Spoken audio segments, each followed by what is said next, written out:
This podcast contains spoilers for Call of Duty Black Ops 7, if you care about the storyline.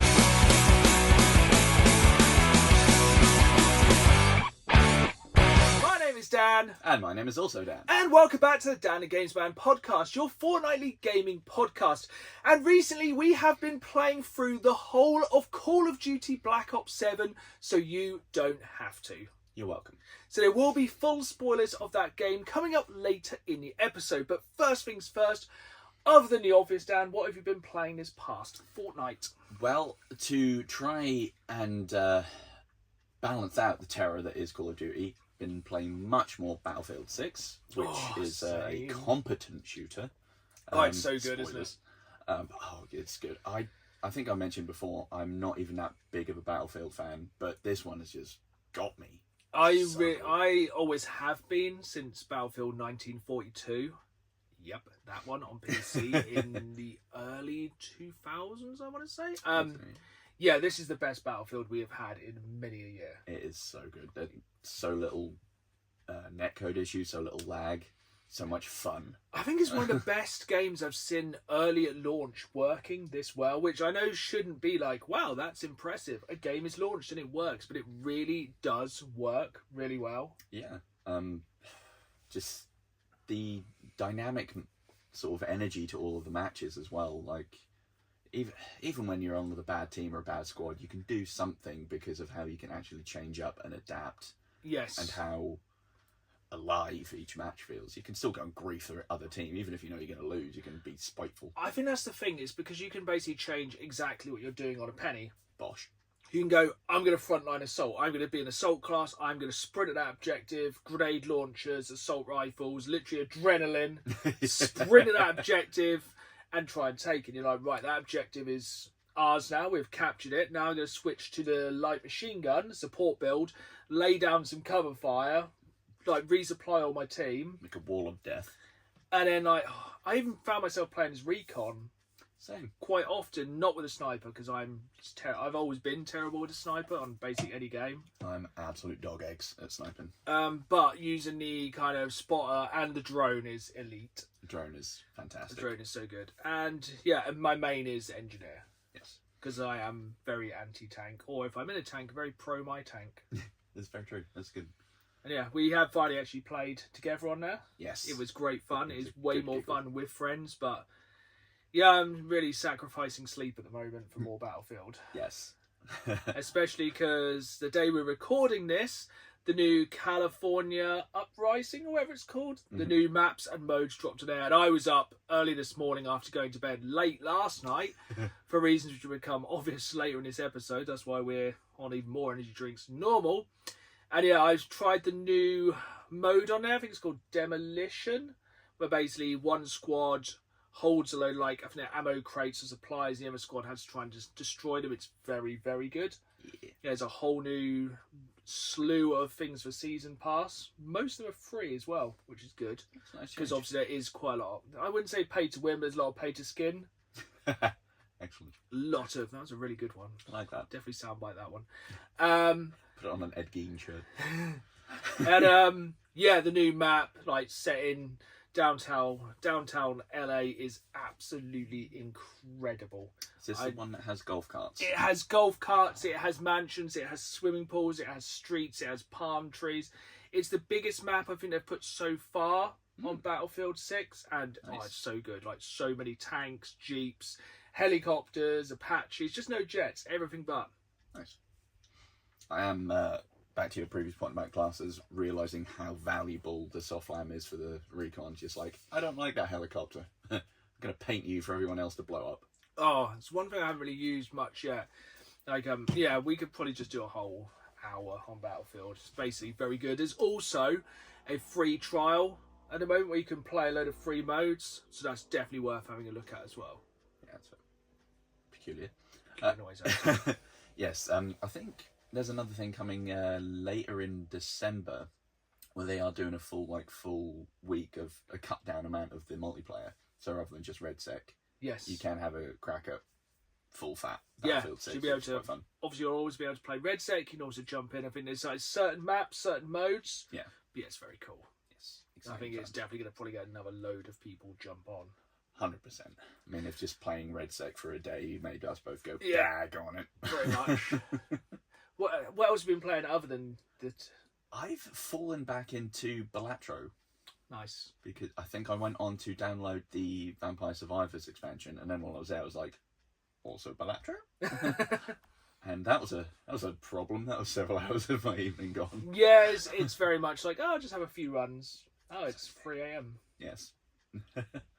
But other than those and the obvious that we'll get into in a minute, that's what I've been putting all my time into the last couple of weeks. Yeah, so I have played an obscene amount of Battlefield. Obviously also played the obvious. I also slightly dipped my toe into Brotato. Oh, nice. Which I think you will really enjoy. Essentially, you know what it is by now. It's a roguelike where you level up.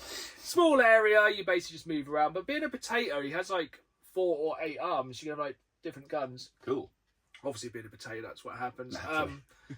It's very good. Oh, excellent. I think I remember seeing some of the trailers for that. And yeah. Is it bullet hell kind of twin stick? Yeah, it's basically bullet hell. I think it's just single stick. Oh, that's fun. Bullet hell, single stick, very small area. That's the difference in this one. You essentially pretty much not got much more than the screen, so it's not really too far you can go. So it's very much like you have to really plan where you're going to move. And it does show where the enemies are going to spawn just before. Okay, that's As I said, I've only just dipped my toes into it because I was like, I need something while something updated or downloaded. And I was like, that's very good.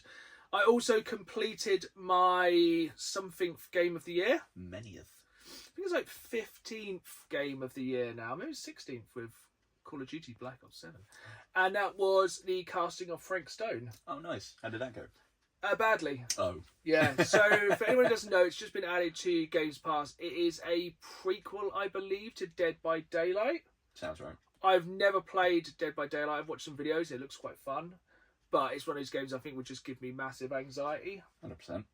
And I presume Frank Stone is probably a character, one of the murderers in it.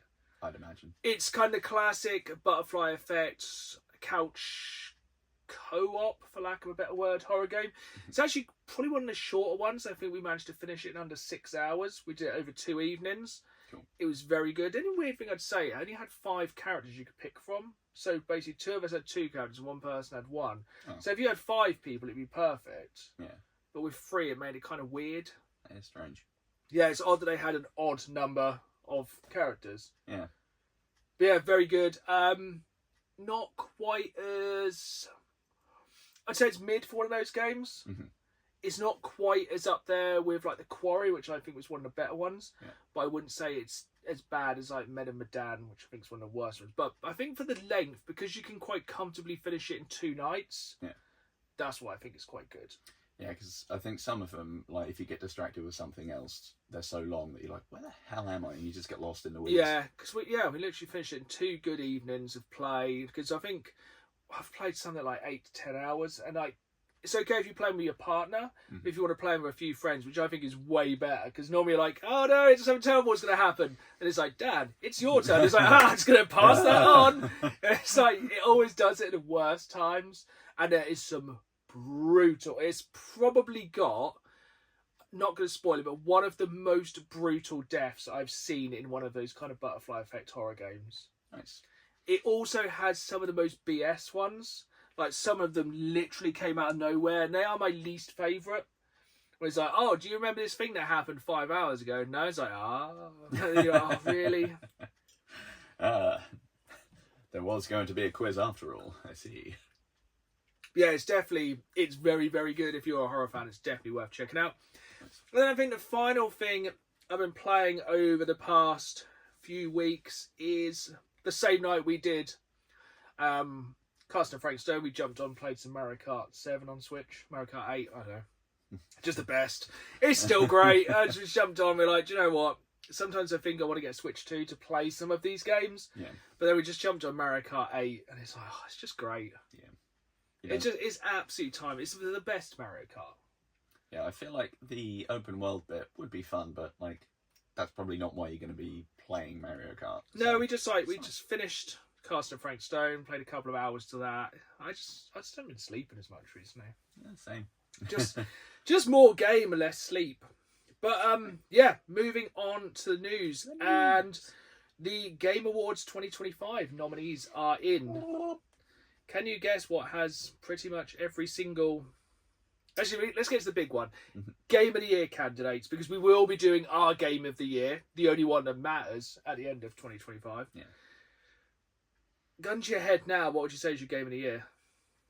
Mine, definitely Expedition 33. Yeah, spoiler alert, so is mine. So, the Game of the Year nominees are Clair Obscur, Good. Death Stranding 2, Questionable. Donkey Kong Bonanza, Hades 2, Hollow Knight Silk Song, and the one that kind of surprised me, Kingdom Come Deliverance 2. I feel like that really low radared. Yeah. Huh. I suppose that's enough of a sort of niche one that, like, the people that like it, they're going to like it. The problem is, of those games, I've played one. Yeah. Yeah. This is one of my favourites. Best Performance, Ben Starr, Clair Obscur. Charlie Cox, Clair Obscur. Erika Ishii, Ghost of Yotai. Jennifer English, Clair Obscur. Nice. Troy Baker, Indiana Jones' A Great Circle, which I possibly could agree with. Yeah, he did a good job at that. And then Kanatsu Kato for Silent Hill F, which I can't comment on. Yeah. But yeah, Troy Baker absolutely smashed Indiana Jones. That was really good. Yeah, so much so that they didn't want him originally, did they? But he did such a good job. I think he rang up and like basically spoke to them. They're like, wow, it's actually Indiana Jones. Best ongoing game, we have Final Fantasy XIV. Terrible at Roman numerals. Fortnite, Helldivers 2, Marvel Rivals, and No Man's Sky. I reckon my prediction out of that one is Marvel Rivals will probably take that. I feel it's going to be Fortnite just after the Strength of the Simpsons update. Maybe, yeah. I don't think I'd go with Helldivers for that one because I generally don't think it's been as good this year. I mean, they locked that one down last year, didn't they? I think, but I mean, even That the first devs year. have said that GTA getting pushed back has given them a lease of life because otherwise they'd be boned. Best mobile game. Who cares? I'm just going to generally skip over. Best art direction. Gotta be Clair Obscur. Clair Obscur, Death Stranding 2, Ghost of Yotai, Hades 2, Hollow Knight Silk Song. Best score and music. Seriously, if it isn't. But it is on there. Good. Clair Obscur, Hollow Knight Silk Song, Hades 2, Ghost of Yotai, Death Stranding 2. Best audio. Clair Obscur, Death Stranding 2, Ghost of Yotai, Silent Hill F, and Battlefield 6. Dun, dun, dun, dun, dun, dun. Just for that. Amazing. This is the one. This is questionable. Mm-hmm. Best adaptation, so TV or movie. Okay. A Minecraft movie. To be fair, haven't seen it. Yeah. Splinter Cell Death Watch. To be fair, haven't seen it. Didn't know it existed. Netflix. The Last of Us. Season 2 I don't think was as good as the first season. Until Dawn. Come on now. Go back on this podcast. We watched Until Dawn, and that does not need to be in anyone's mouth. And then what I think is the best, which was an absolute sleeper hit this year, was Devil May Cry on Netflix. Because it had Limp Bizkit in. So. And who doesn't want to break stuff? Exactly. I was actually rolling in that. Best narrative. Let's have a guess.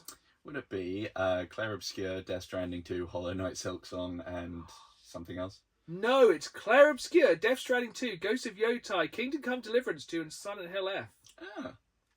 Best community support? I don't know. This shocks me. Baldur's Gate 3. Oh, wow, they won it last year. Final Fantasy, lots of Roman numerals. No Man's Sky. That makes sense. Yeah, fair. Helldivers 2, good community. Yeah, true. Fortnite. Come on. That's like saying Modern Warfare 2 servers are the best community. It's just... This is a toxic dump. Don't really understand this one, so if anyone does and you watch it on YouTube, please comment down below. Games for Impact. So it's Consume Me, Despolate, don't know her. Lost Records, Bloom and Rage. Heard good things about that. South of Midnight and Wonder Stop. Not entirely sure. Best multiplayer, Ark Raiders. Wow. High on my list. The fact that that's there now and it's only just... Battlefield 6. Snatch. It's good. Elden Ring Night Rain. Yeah. Peak. Not sure about that one. And Split Fiction, which I am halfway through and is very good. Best independent game. Now, this is where I think this is funny because best independent game, we have Absalom. Yeah. Ball X Pit. Blueprints. Yeah. Hades 2, Hollow Knight Silksong, and Clair Obscure Expedition 33. Nice. Yeah, I know people were getting arsy about that one, but it's like, okay, they are indie. Just because they've come from a big studio, they are not still a big studio.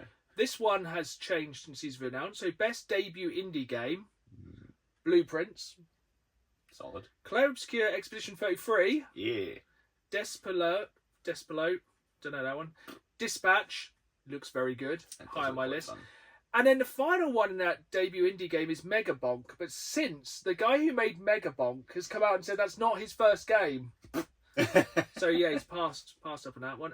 Best VR AR game, Alien Rogue Incursion, Arcane Age, Ghost Walk, The Midnight Walk, and Deadpool VR, which looks sick. Nice. That only dropped yesterday at time of recording, I think. Yes, got pretty good reviews. Content Creator of the Year, Dan. Nice. Most anticipated game. Really? Do we need to ask?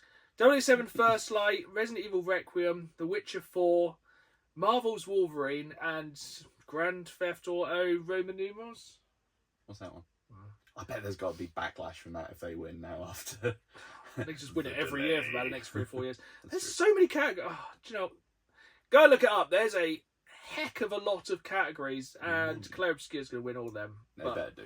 We could have probably done a whole episode. We'll do a whole episode on our game of the year. But yeah, that's some news. God, I'm not going to be presenting that this year. So, I think it would be contentious if GTA 6. I mean, it is the most anticipated. Let's not be silly, but oh yeah, did it get delayed? it got delayed. A little chunk.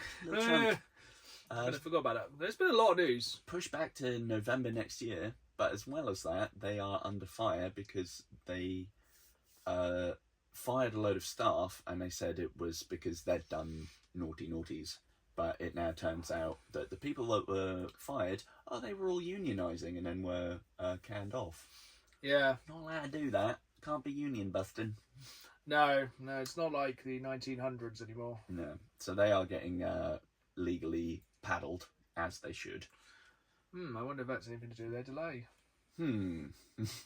See, I like how I kind of jumped in with the Game Awards nominees when that was some pretty big news. That's being delayed. And also he had a new console announced. The Gabe Cube. I love it. That's all I'm going to call it. It's what it should be called. The Gabe Cube. Steam have announced their own kind of console PC hybrid. It's a 6x6 cube. And people have already made a Steam for it to make it the companion cube. It's the GameCube. It really Just looks like the GameCube. It's exciting. Oh, I tell you what, I feel sorry for Xbox. They can never get a break, can they? Xbox announced their next console is going to basically be a mini PC, and Steam goes, yeah, here's ours. Hold my drink. Which is basically exactly what... Looking at the Xbox Series X now, essentially what they've done is just cut it in half. Yeah, if you just sliced it off just at the top of the They made 2 disk drive GameCubes. there. Yeah, stick them together. Modular. So, 6 times more powerful than a Steam Deck. Very nice controller for big hand man like ourselves. Yep. Whoa, I like that big. Little trackpads. Yeah. I want one that's actually a space hopper with buttons on it. I really want it. Like so what is your max price for the Gabe Cube? How much are you willing to pay? So, I think my upper limit, I was tempted to get the Steam Deck? The X-ROG X. Oh yeah. I was going to get that one, maybe if I could find it. No, very difficult. But that was about 700-800 over here, and I was like, okay, I'll maybe do that. But I think I'm going to say 6 to 7 is probably my max, if I can get it on as very I think it's going to be. I think because the thing is it's slightly different because we both did the Xbox Series X on Xbox All Access, which was like £29 a month for the console and Xbox Live, which was really good in Games Pass. That's solid. But the thing is, once you've bought the Gabe Cube, essentially you're just going to... That's it. That's your outlay. Yeah. Because you can just pick up like Steam games at like 99p or 99% off and stuff like that. Yeah, just get the summer sale. It's like a penny. Ooh. And you got you haven't got to pay for online. No. Yes, you may get stung on some of the newer games when they're digital. Mm-hmm. Like if you're going to buy, say, Battlefield 6 on the Gabe Cube, it's going to be £70. Yes, many monies.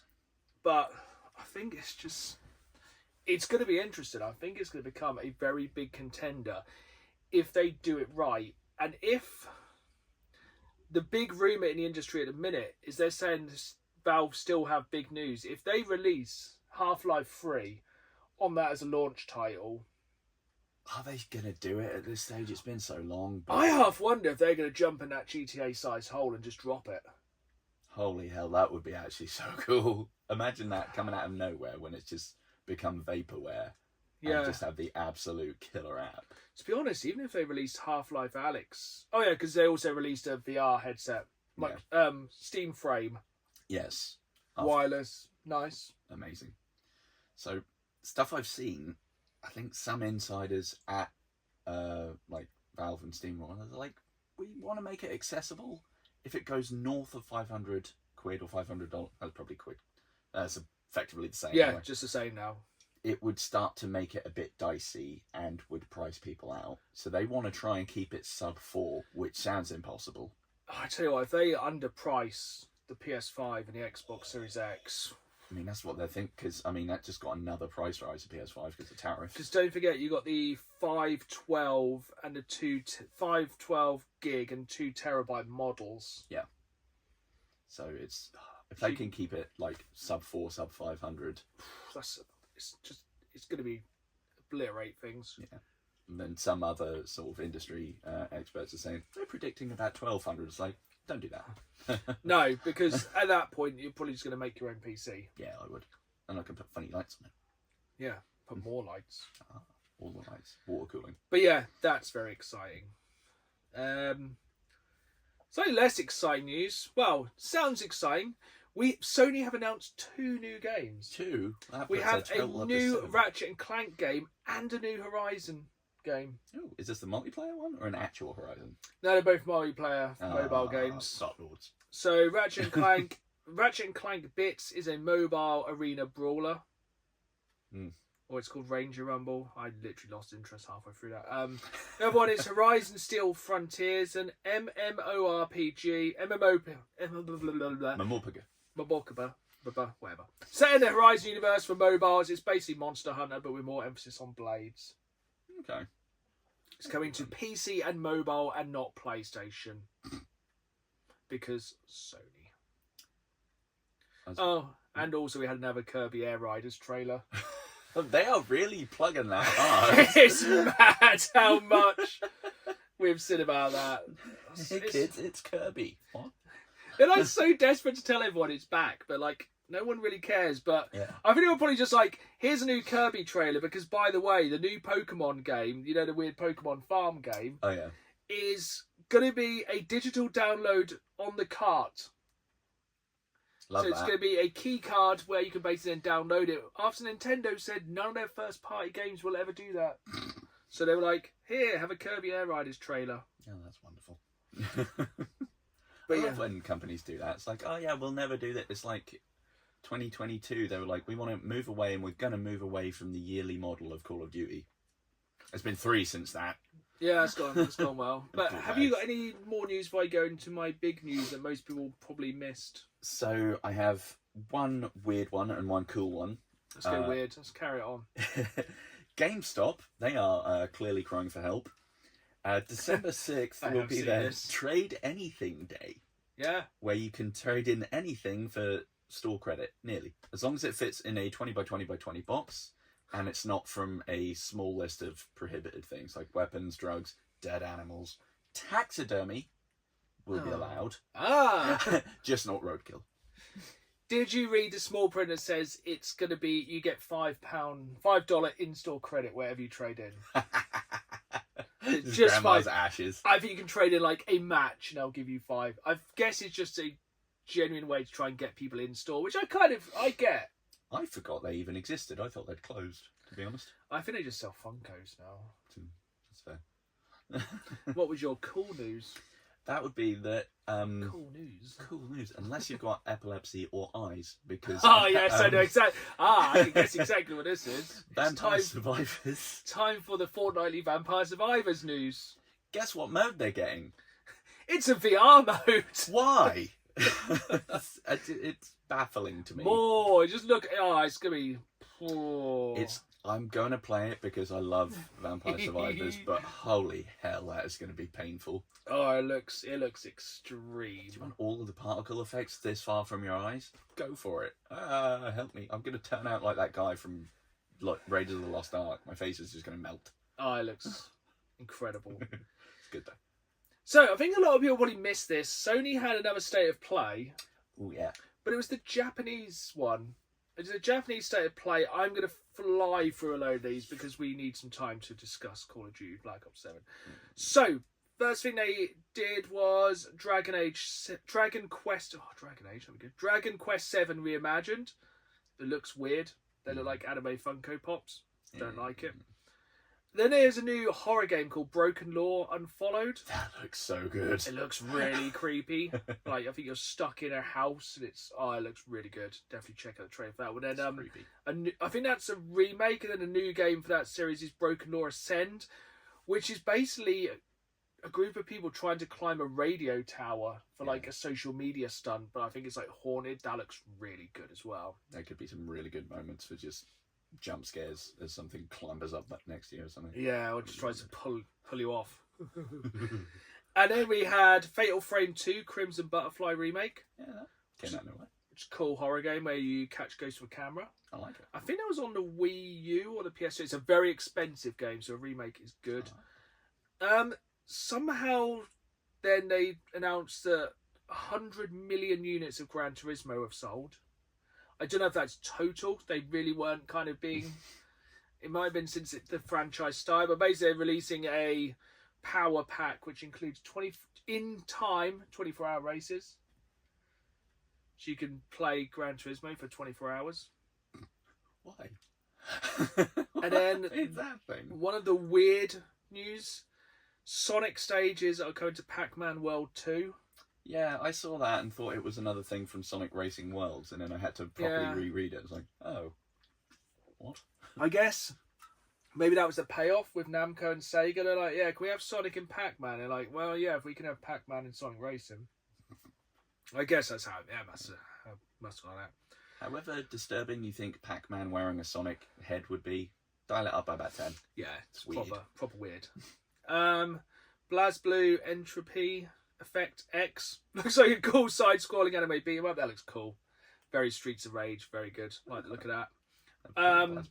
We saw some more of Marvel Tokum Fighting Souls. Nice. Tokum? It's their Token fighting game.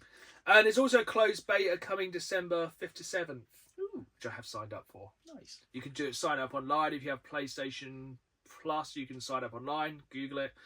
Quite looking forward to that. They added Spider-Man and Ghost Rider as playable characters. Yeah. So very excited for that. Robbie Reyes version of Ghost Rider, I think. Yes. Yeah, it's one of the more obscure. I'm still hoping there'll be a Nick Cage skin. Oh, it's so good. I'm quite excited for that. Yeah, it looks good. I think it looks really good. I also like the look of the PlayStation 5 arcade stick. Yeah. So I'm a sucker for an arcade stick, especially if you're playing fighting games. But that wouldn't be the strangest thing PlayStation announced. They kind of closed it off with the announcement of the PlayStation Monitor. Is this to go with the stupid PlayStation speakers from the other week? Yeah, so you can soon be able to get your full PlayStation setup. So last time on the last PlayStation Direct, they announced the speakers. I was like, they look cool. They were all right, weren't they? Now we've got the monitor, which includes a charging dock for your controller. That's okay. I like that. But it's going to be like £1 million. Yeah, and if one thing... And I think it's like 32 inches or so, or 28 inches, way not big enough. I don't get into bed for less than... Sorry. Oh, don't worry. We're going to really drag it down our Reddit story this time. Perfect. But yeah, really weird. A weird week or two of news. Yeah. From one extreme to the other. Here's some really cool stuff. Here's some really baffling stuff. Do you know what? Microsoft haven't done anything stupid in 2 weeks. They've got to do a big one. Yeah, I don't think they have actually done. Microsoft have not shot themselves. Maybe they just let Steam do it this week. That's true. Yeah. Touch wood, Microsoft have not done anything stupid in 2 weeks. Although, speaking of stupid, Resident Evil Survival Unit dropped yesterday and looks terrible. Is that another mobile? It is, yes. It's a gacha game. What? It's a gacha game. What's Full that? on. So you got your horrible base building things, but then I think it's, random drops of, here, get this character, get this skin, get this meaningless That tosh. sounds like something to play in the toilet. That's true. Right, let's drag it all the way down with this time's Reddit story. CD corners of Reddit. This is definitely on. If you got kids, probably put them to bed. I'm going to make this as suitable for work as possible. So, obviously, we're going to be talking about Call of Duty Black Ops 7 in a moment. And this Reddit story is simply titled, I play Call of Duty strictly for dick and nothing else. Not the balls. Background. I'm a 22-year-old female and I have been playing video games since I was 7 years old. I have a lot of games I like, but COD is not one of them. I think COD Zombies can get hella repetitive after a while and certainly couldn't get myself to play it solo. The only times I've played Call of Duty is to get into someone's pants. I've played both Call of Duty Zombies and with two dudes and slept with both of them. I'm going to play again tomorrow with a guy who's probably going to hook up with me. I feel as though I should be ashamed of this, but is it my fault for appealing to the interest of these guys? It's been a tactic with a 100% success rate so far. Well. Edit. I didn't expect this to blow up like it did. I'm stoked about it. I might actually jump off a building if he sees this. Wish me luck. Hopefully not with jumping off a building. Yeah, that's true. Update. I actually had a lot of fun playing COD with him. Not my favourite game by a long shot, but I for sure had a good time. Maybe it's not the game so much as who you play it with. Oh, bless. Regardless, mission achieved. It's not about the game, it's about the dicks we find along the way. Top comment. These dudes are probably telling their friends, dude, I swear, if you want to get a girl in the mood, play COD with her. I know it seems crazy, but works every time. My wife actually said that me playing Battlefield 6 is an ick. That's true, I witnessed it. She genuinely said it is really icky listening to me and Dan playing Call of Duty, playing any game online. She just doesn't like hearing us be so alpha. We have to fly. I do talk like a military tactician. Yep. Another top comment, 1v1, Rust. First, no win, no sex. It's just like... Oh, dear me. Call of Duty chat blinds. Want to smash? Yes. Great. Oh, Joe, we got another one as well. Let's go another Call of Duty one. I bet this is good. Today I fudged up by saying hi to an old man on Call of Duty. You just took your ear off. Let me just repeat that. Today I fudged up by saying hi to an old man of... Today I fudged up by saying hi to an old man on Call of Duty. Let me start by saying Modern Warfare 2 is an awesome game. I play on PC, Steam, which has a super small community of online players, maybe 200 at most. This is 10 years ago still. Ooh. I stopped playing the game about 6 months ago because my interests changed. Today I opened the game and started playing online. Of course I got into lobbies of people I'd met previously and made friends with. There was this guy with username Old Man. I would always talk to when we played. I started sending messages over the public chat saying how long it's been and asking how he's doing. I should never have asked Old Man how he was doing. Life facts. Old Man hates his life, primarily because of his horrific marriage. He went off on how he should have left his wife years ago and how much she ruined his life, pointing out that even with all the money in the world, the only way he finds a shred of joy is playing a $20 online game with 17-year-olds. The poor guy couldn't stop telling me how much he regretted doing, mainly just getting married. But if it is awful, even with a text convo of other people chiming in with it, this guy was just burnt out because of his mean wife. Top comment. You should buy him the new Call of Duty game. Make his day. Sounds like he really needs it. God, yeah, they'll have a new thing to complain about. Right. It could have been he was just actually talking to Gary Oldman, not an old man. There's Right, so we have both completed Call of Duty Black Ops 7. Yes, and my life is all... It came out less than a week ago. What time did you finish playing it this morning? 3 o'clock. I managed to wrap it up by 1. I was being an absolute flippin' idiot, and it's like you cannot properly play just campaign, it's all co-op, but you can set it to like closed lobby. But some people will make it in sometimes. I can't believe you actually played it by yourself. I played it on my own because I didn't want randos jumping in and screaming at me. And I actually enjoyed it way more playing with randos. I did mute every single person I played with, and I have no shame in that because they were all terrible. I can imagine. Did you have the standard of child screaming in the background, fan on too loud, mouth breather? Yeah, there was mouth breather, person having a full-on conversation with his wife while playing it, somebody with music in the background, which was really annoying, somebody with TV in the background, then ultra echo person, so you can just hear yourself, and yeah. The classics. We are going to go into full spoilers here, Ooh. So I wouldn't worry too much because the storyline in this game is nigh on non-existent, isn't it? Yeah, it's... I mean, how much do you know about the Blops timeline in I don't think it matters. It doesn't, but I had to refresh myself on it, and it's stupider than you'd think. Yeah, this is... The storyline of this is absolutely... You play as... David Mason... Yeah. Son of Alex Mason from Black Ops 1. The numbers, Mason, what do they mean? When it comes to naming the games, sweet Fanny Adams, it doesn't mean a damn thing. No. Because if you go from all the Treyarch games, it goes, well, World at War, cool. Cold War, wait, what? Wait, no. Blops, Cold War. Blops 2, Blops 4. Have you got this written down? Yes. Blops 3, then 6 and 7. And it's kind of split into, the original ones and Future Warfare, where it's a little bit silly. This is just a mishmash of everything. Yes. And that is the main problem with the entire game. It has no idea what it is. Yeah. It feels like an expansion to 6. 100%. And it genuinely doesn't feel like it has a campaign, really, does it?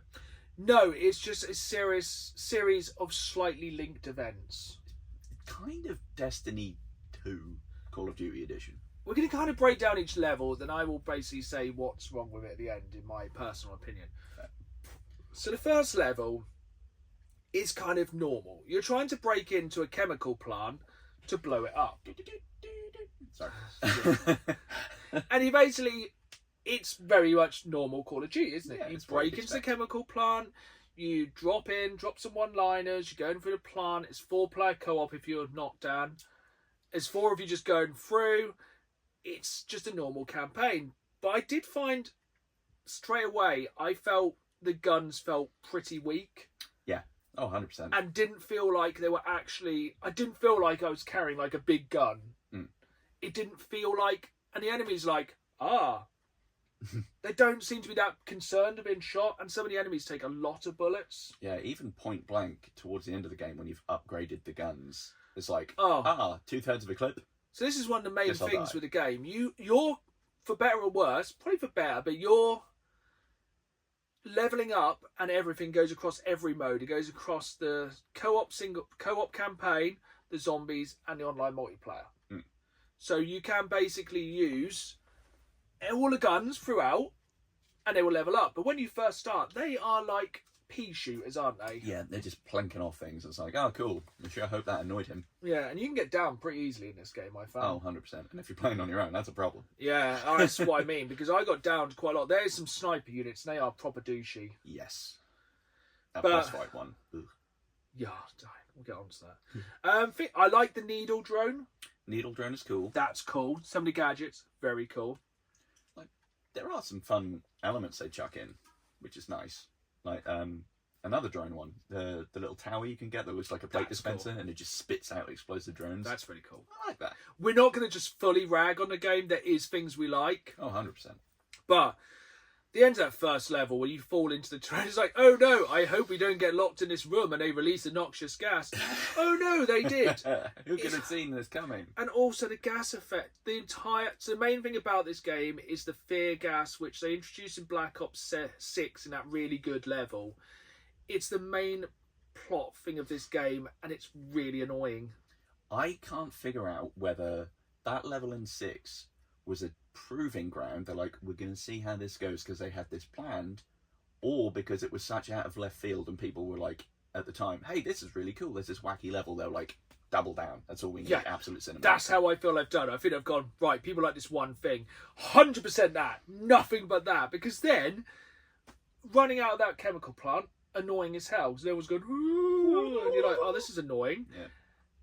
But then you do get a super jump. That's fun. Which is fun. Because sometimes it's fun to be like big bouncy man. But then,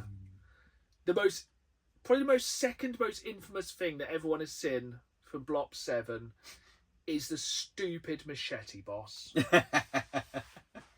Honestly, by the end of this first level, I was genuinely thinking, what happened? Can I get through this? I just don't know if I can go on. Yeah. So you get basically pulled into a hallucination, and you fight Menendez from one of the previous games, who likes machetes, and occasionally just massive machete drops from the sky. I mean, massive 4 or 5 story high machete. Yeah, it's like somebody just like dumped a massive bus. Don't forget there's zombies, ghosts running around at this point as well. And true. He's teleporting. Yeah. And then you can get a kill streak so you can drop massive machetes. You too can be random giant cosmic sword wielder. That's the end of the first level. What also got me as well, I thought super jump was going to be an aspect of I'm in this weird world where physics is different. But then once you get out of the hallucination, no, you can just do super jump anyway. No, that's just a name plant your legs, presumably. Yeah, you just get magic knees, which I'd quite like.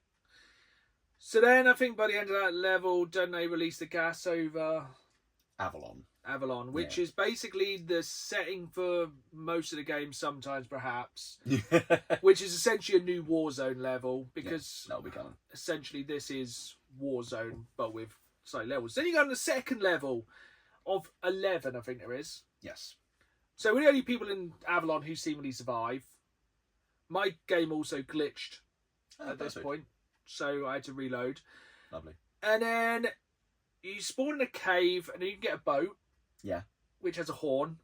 So I'm just driving around his boat going, meep, meep. And they're going, well, this is super serious. We have to protect Avalon and the citizens. I'm going, meep, meep. And this boat just driving around. And the AI at this point was absolutely painful. They are not the best coded of enemies I've ever fought No, against. they are dumb as a box of rocks. They are pretty useless. They will basically run at you. It's so easy to confuse them and flank them. So easy.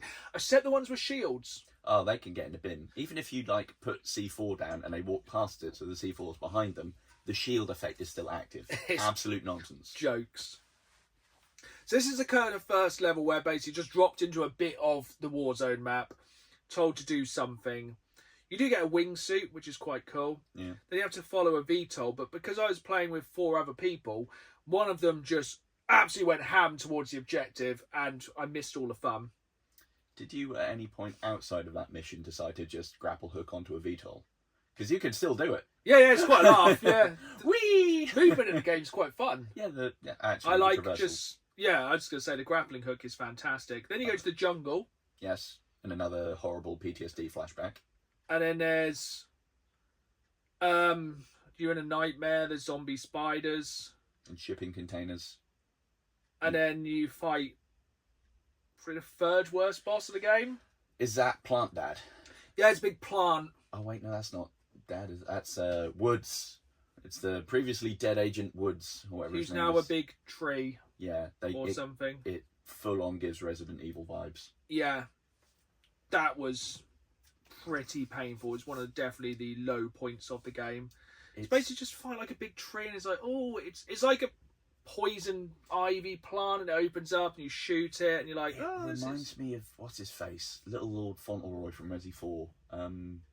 Salazar.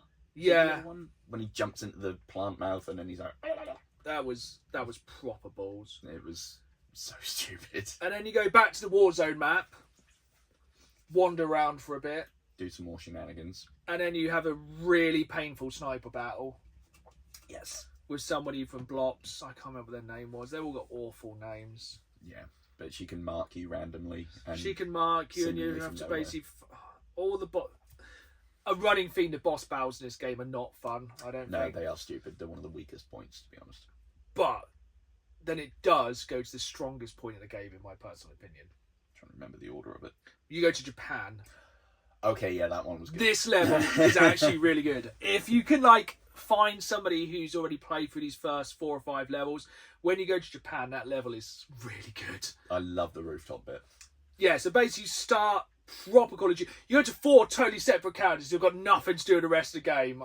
And beyond this mission, you won't see them again. Probably. Yeah, they just appear for this one good mission. So essentially you're storming a boat to steal the location of something or other. Some MacGuffin.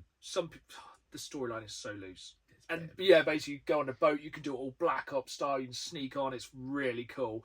And then you like steal the boat because you're like, oh, the thing we need to steal is in that warehouse, and you like absolutely speed to the boat, which is in a cutscene, which was disappointing. Yeah, I wanted to steer it in and but that was really cool. But then basically you got to kind of get to the top of this skyscraper, and you're running across the roofs, and you're doing parkour, and like I know some people hate that kind of stuff. But you're like parkouring through this cyberpunk Japan, and it's really sick. It was pretty fun. And then you have like a rooftop battle with a VTOL. I really enjoyed that level. I actually thought, you know what? If the entire game was like that, I'd have been all over it. I think the only down or negative I took from that level was the VTOL fight. I thought that was a little bit. I had to do the VTOL fight by myself as well, and I found it very infuriating because the VTOL once again had the AI of a potato. Yeah. It's basically like, I'm behind cover. It's like, well, I'm not moving. It's like, well, I'm just going to reload, pop out, shoot you, reload, pop out, shoot you. Like, how could this And it's just happen? like, why? And it's like, well, what am I going to do? And it just sits there, doesn't it? Yep. We'll just move around. You just go, well, I'll just walk around the wall. Genuinely more of a threat from the waves of soldiers that come up. Yeah, which are way, way harder. Yeah, because they're suddenly like, how about everyone? You're like, perhaps not.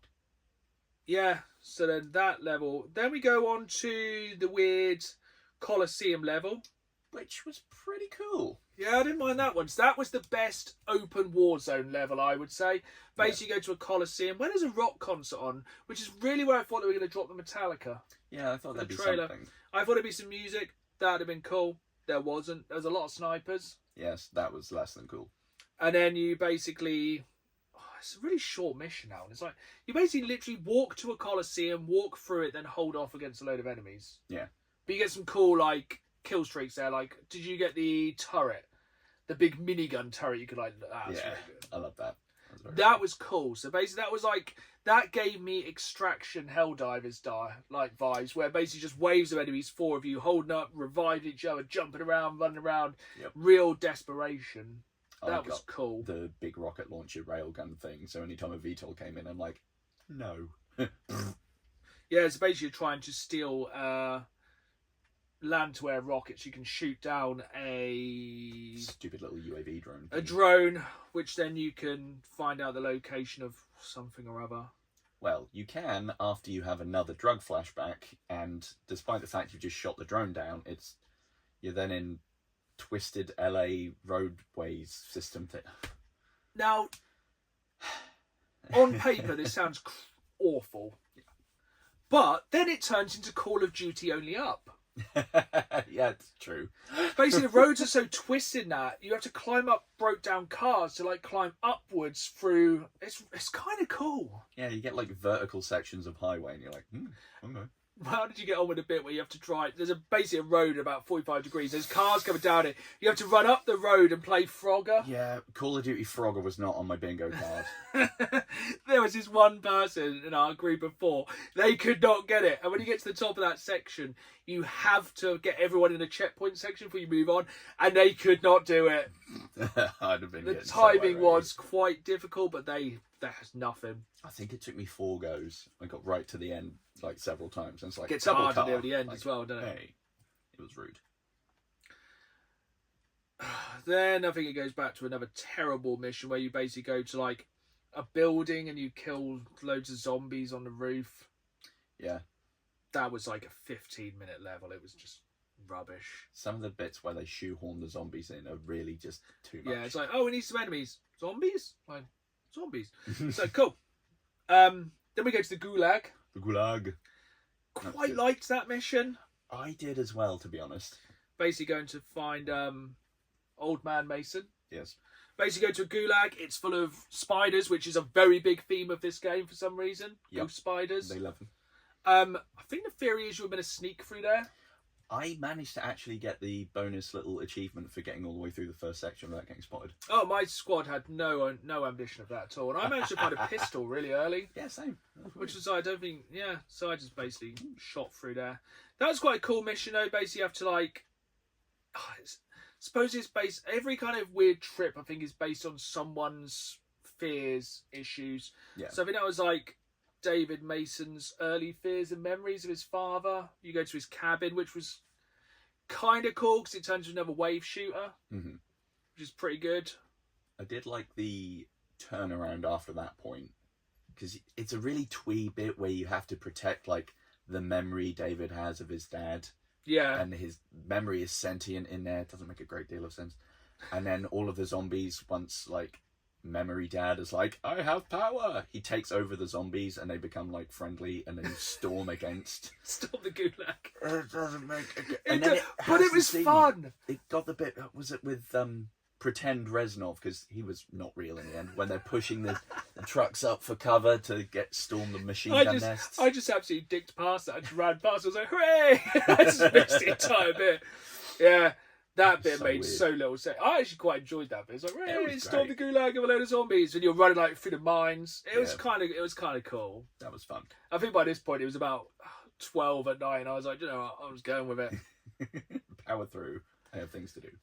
And then I think it went to like a really boring mission back in the war zone where you go and break some crates and you fight like another awful boss. That guy who's like jumping around. And he's like got a shield. He's like, I'm in a shield. Now I'm jumping. Now I'm firing a grenade launcher in the air. And I'm like, oh, this is just lame. I'm just going to hide in a building and wait till you pop out and machine gun you. Because spoilers, it's not Call of Duty without a betrayal. And the random squad you play as in Tokyo, the leader of that squad turns out to be the mole and then becomes a boss and is an absolute dick canoe. Yeah, it was just like, why not? And then we're randomly just at the last mission of the game. Where basically you find out that, I think doesn't he just tell you where it is? Effectively. I mean, he goes, yeah, it's on an oil rig out to sea, and you're like, okay, cool. Ah. That mission was quite long. That one really outstayed its welcome, in my view. That must have got quite painful. I think I was at that mission about 12:30 last night. I was there thinking, oh, this last one surely won't take too long. It's just wrapping up. Probably the longest mission in the game. So bad. But it does have my favourite line in any Call of Duty for a very, very long while. Oh my God, I think we just absolutely skipped over like an entire level. Probably. When the guy... Massive Michael Rooker. Worst part of the game. Not fun. Not cool. Basically, he got massive because he was very angry they got betrayed, wasn't it? That's literally the reasoning. Yeah, it's like, oh, there's another mole, so he just gets like... He gets so angry. He becomes a kaiju. He's so angry. And he's just breathing out anger. Just, it is as stupid as it looks. It's absolutely nonsense. I should try to already block it in my mind. Yeah, that just happens. That's quite near the end. But then Michael Rooker comes. So basically you get to this last bit and it has the best line of the game. I don't know if you found it as funny as I did. Basically you get to the oil rig and you find a diving bell and one of the characters says to Michael Rooker, they're hiding something big down there. And he says, so am I. And I was like... That's so stupid. They're literally trying to save the world and he's got time for a dick joke. Strangely, though, that is the only believable bit of dialogue in that entire flipping game. Oh, it's awful. The writing in it is... I'll get on that separately in a minute, but... And then basically you go under the ocean to the big bad base, which is under the ocean because why wouldn't it be? It's full of robots. It's way longer than it should be, that last mission. You commandeer some big robots. Yeah. You basically do that in a cutscene. Then you fight some more big robots. Then you decide not to kill the person who betrayed you. I was hoping there was going to be a quick time thing where you could choose to like blow a noggin off. I would have. And then you escape. That was kind of cool. When you swim through and it's all blown up. Oh, yeah. Then they kind of make you think somebody's died. Yeah. Then they haven't. Then it does more post-credit scenes than any Marvel film has for the past 5 years. Yeah, at that point I was like, Who are these people? This is like 1 o'clock in the morning or like 2:30 in the morning for you, and they're going, but this person's here. And it's like, I don't care. Yeah, like your radio person Karma was talking to somebody else, and I didn't remember who they were. Then there was another thing of an angry boss who looked like Edward Norton. I don't know who that was. And then it's like, you've finished the game. Or have you? Now you need to go to Avalon and do basically the new mode of the game, which is called... I'm just going to call it the end game. I think that's what it might I be. think it's just called Endgame. Basically, you just have to go around the whole of Avalon and try and clear the map of enemies. But you level up while doing it. But if you ever die, you lose all your XP if you don't exfil. Oof. Yeah, I think played a little bit last night. I found it annoying. It kind of looks a little bit like the zombies mode they added, the extraction zombies mode, I think it was in Cold War, which I did kind of vibe with. It was about like 6 last year with the zombies as well. We had to get to a certain wave and actually exfil and no one could ever get out. Yeah, that was absolute arse. But yeah, this one looks kind of like Call of Duty and Far Cry had an illegitimate child. Yeah. It's just clear the map of the game, COD edition. It's just busy work. Mm-hmm. But I think out of 10... 6. I was going to say 5. I'm only going 6 because, like, there were some slight positive moments that took it from being just drab. If it had been the same as that first level all the way throughout, it'd have been a 3. Yeah. It gets better. Yeah, actually. It genuinely gets better throughout most of the game. It kind of plateaus a bit near the end, and the last mission is a bit rubbish, but... Yeah, it drags out. I mean, the final boss is the same thing 4 times, which can get in the bin. Just really lame. And she gets hit by, like, a massive rocket and goes, I'm knocked unconscious. She literally gets hit by a giant 12-foot missile and goes, ow. And then for some reason, even though it kind of hits the glass in front of her and blows her in the face, she's just holding her hip slightly. Oh, it's dumb. But yeah, the overall thing I'd say, it's dumb. It is dumb as a box of rocks. Like, the writing and the script is just the most basic, cliche, oorah, jingoistic nonsense. Ice. Mason's character, I think, is possibly the weakest. Yeah, I know 50-50 is pretty bad. True. But everything he says is just... Also, if they can record a few extra lines, every time you get down, it's the same thing. It's the same line every time you pick somebody up. Or just swearing for the sake of it. Yeah. And basically, like, they just keep going on that it's the power of friendship that's going to get them through. Oh, So essentially, I think they basically just did that one level last year that people liked, and they just went, I'm going to roll with it. We've got 12 months to make a new campaign. Because, like, remember when Black Ops used to go Modern Warfare, Call of Duty used to go Modern Warfare, Black Ops, something random. Modern Warfare, Black Ops, something random. Now we've had Black Ops, Black Ops, Black Ops? Yeah. 5, 6, and 7 in a row. And I was wondering, when did Call of Duty just become Black Ops? I don't know. It didn't feel like a Call of Duty campaign. Oh, 100% though. It felt like a culmination of everything that's popular chucked into an AI and made into a game. Yeah, it does feel very much like when you got the MK trilogy back in the day. They're just going, we've had a few now, let's just lump everything together in one. Yeah. Like, even the multiplayer maps are rehashed ones from, like, World at War. It's like, this is a horde mode, this is extraction, this is survival, this is... But I feel like I kind of understand what it was. It is quite possibly the most casual shooter I think I've ever played. I think it is literally mindless, dumb fun that you could just play while holding a full conversation with your mates. Actually, yeah, to be fair. Like when in Warzone, in lockdown, when people just played Warzone, no one really... It was more a sociable thing. Yeah. You could do something else while playing that. You could have a full conversation. You could probably reply to emails. You could do a lot of stuff while playing that game.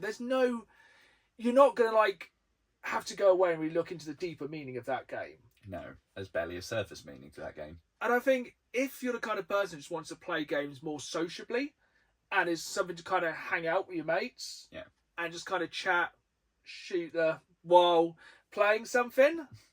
Absolutely perfect. Yeah. I can imagine just, a couple of mates on there, Friday night, couple of beers, walk around Avalon, slowly clear things out, get some pretty guns.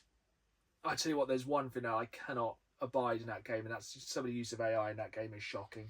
Yeah, the calling cards are just... The calling cards are... AI slop out the butt. Were all your calling cards dinosaurs?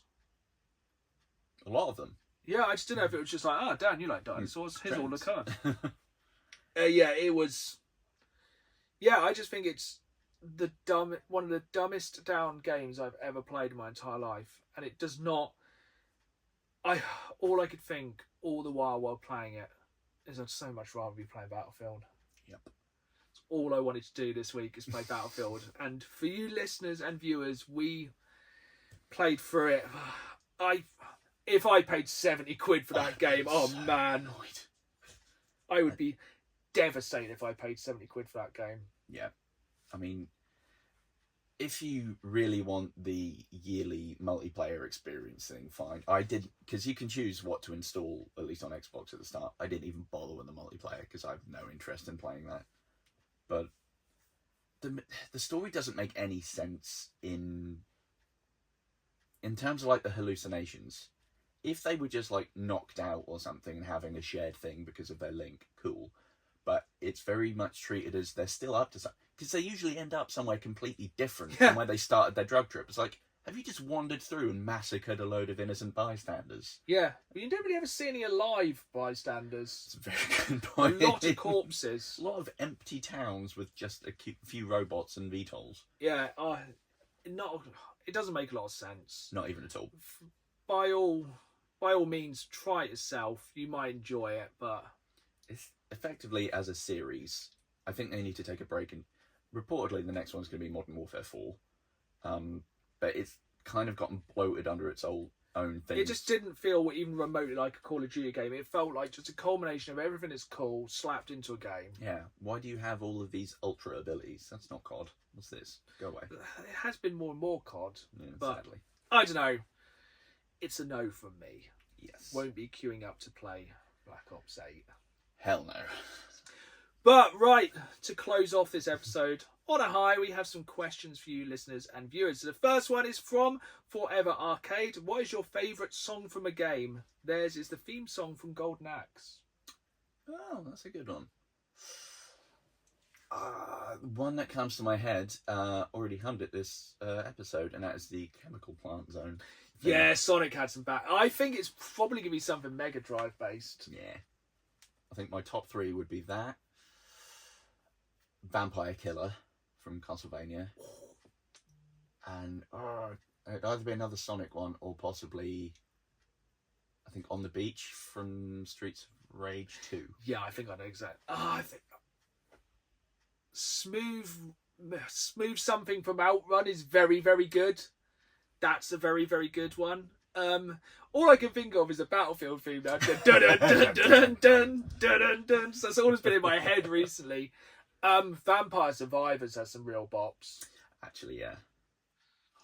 Oh, but now I'm remembering Minoko's theme. Yeah. Claire Obscure, you could basically pick anything for that game. And It slaps hard. Really slappy. It's probably something from Sonic 2. Chemical Zone is strong. It is a good. I think it's probably Chemical Zone. Or it's some from Sonic 2 or Streets of Rage 2. Yes. Strong entries. So, next question is from Liam Brazier, who asks, is this a really bad time, Black Friday, coming up very soon, to be considering an Xbox Series X so I can catch up with this gen and last gen games from CX?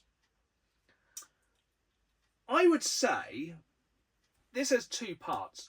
From how games console prices going at the moment, and I'd say this across the Xbox Series X, PlayStation 5 and the Switch 2, if you're going to buy a console, you might as well just buy the bullet and do it now because they're only going to get more expensive. Yeah, and if there's a chance that there might be a decent discount. So I know PlayStation 5 already said they're going to slash 100 quid off theirs. Woo. Or $100 because it's the same thing.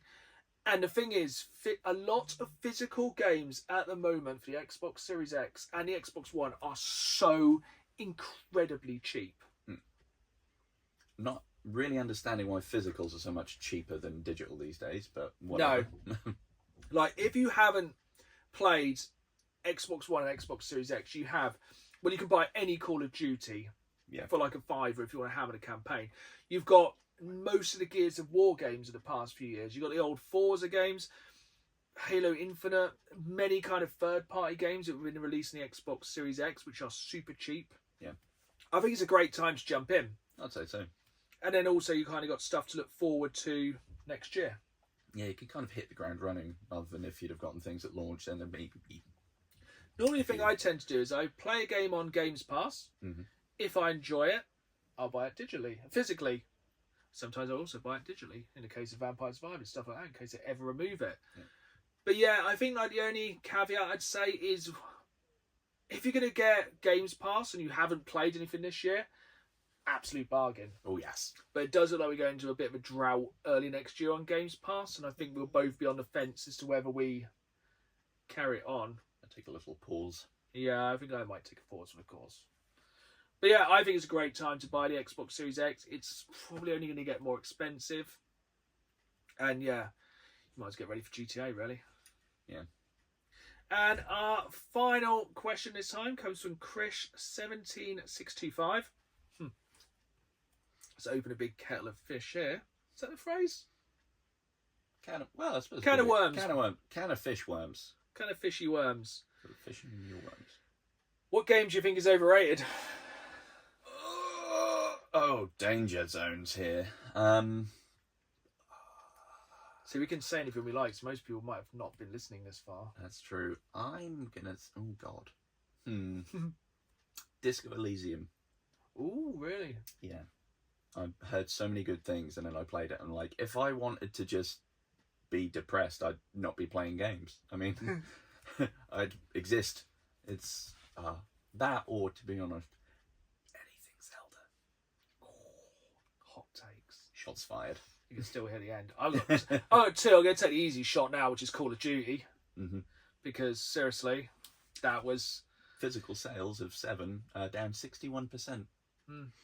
Not really surprising. Mm. Bad timing as well, to come out when Battlefield's kind of back and blown it out of the water. Yeah. I think the other one I'd say is anything Souls-based. Because seriously, some of you people who play Souls games really do blow a lot of smoke up their ass. Yeah, it's the ones who'd be like, oh, if you use summons, you haven't really played the game. It's going to be that crowd. It's the people who can play it on a Guitar Hero controller while blindfolded. Yeah, or someone who wired it up to like bananas. Yeah, but that's just me just probably being not get good. But, right. Skill issue. Finally, we can not play Black Ops 7 and get back to playing Battlefield, which is what we're probably going to do right now. But first of all, thank you for listening or watching. If you are watching on the video version, which is exclusive to YouTube, thank you very much. If not, the podcast drops every other Friday. Anywhere you get your podcasts. I will be on YouTube at Dan the Games Man with new videos every Saturday night at 5. As well as bonus content throughout the week, so please come and join me there. If not, we will see you in 2 weeks' time. And until then, keep playing the game. See you soon.